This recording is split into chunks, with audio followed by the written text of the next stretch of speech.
السلام علیکم دوستو، دل نادان ڈرامہ کے آنے والے ایپیسوڈ میں دکھایا جائے گا کہ تانیہ جو کچھ چاہتی تھی وہ خود بخود ہو رہا ہے۔ تانیہ اس بچے سے چھٹکارا حاصل کرنا چاہتی تھی، لیکن کسی کے سامنے برا بھی نہیں بننا چاہتی تھی تاکہ کوئی یہ جان کے اسے برا نہ کہہ سکے۔ یہ سب کچھ اس نے جان بوجھ کر کیا ہے۔ آخرکار اس کا پاؤں پھسلے گا، اسے بہت زیادہ چوٹ لگ جائے گی، زور سے زمین پر گرے گی، آخر اسے ہاسپٹل میں لے جانا پڑے گا۔ جب تانیہ کو ہاسپٹل میں لے جائیں گے تو وہاں پر ڈاکٹر کہیں گے ایم سوری، ہم آپ کے بچے کو نہیں بچا سکے۔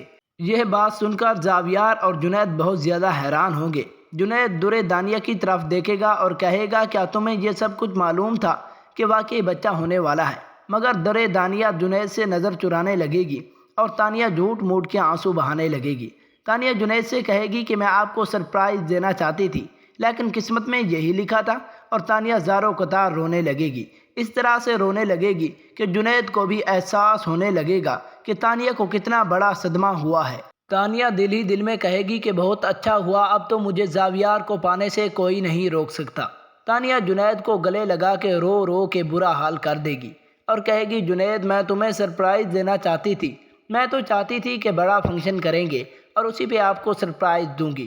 لیکن جنید کے دل میں شک آ جائے گا اور جنید کہے گا کہ جب میں نے تانیہ سے کہا تھا کہ ہم کچھ فیملی پلاننگ کرتے ہیں تو تانیہ نے اسی وقت صاف انکار کر دیا تھا۔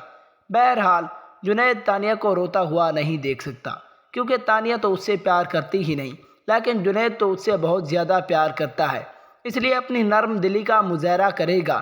تانیہ کی ماں جب تانیہ کے مگرمچھ کے آنسو دیکھتی ہے تو دل ہی دل میں کہتی ہے کتنا بڑی بے وقوف ہے تانیہ، اتنا رحم دل شوہر ملا ہے اور یہ اسے ہی دھوکہ دے رہی ہے، اور تانیہ نے بہت بڑی غلطی کر دی ہے۔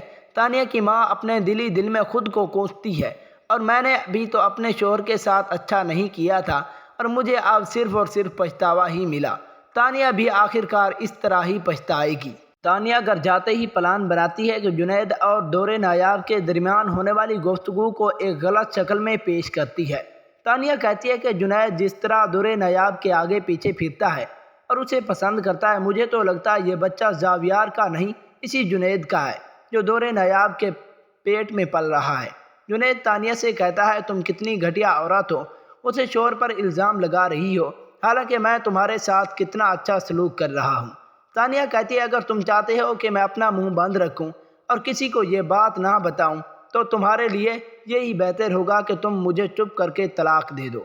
دوسری طرف دورِ نایاب چاہتی ہے کہ ایک مرتبہ زاویہ رضیہ ماسی سے بات کرے، اسے بتانے کی کوشش کرتی ہے کہ رضیہ ماسی نے مجھے سب کچھ بتایا ہے، جمیلہ ماسی جو کچھ میرے ساتھ کر رہی تھی وہ آپ کی امی اور تانیہ کے کہنے پر ہی کر رہی تھی۔ زاویہ دورِ نایاب کی سب بات سن کے غصے میں آ جائے گا اور کہے گا گھر کی سیاست سنبھالوں یا باہر کے کاروبار۔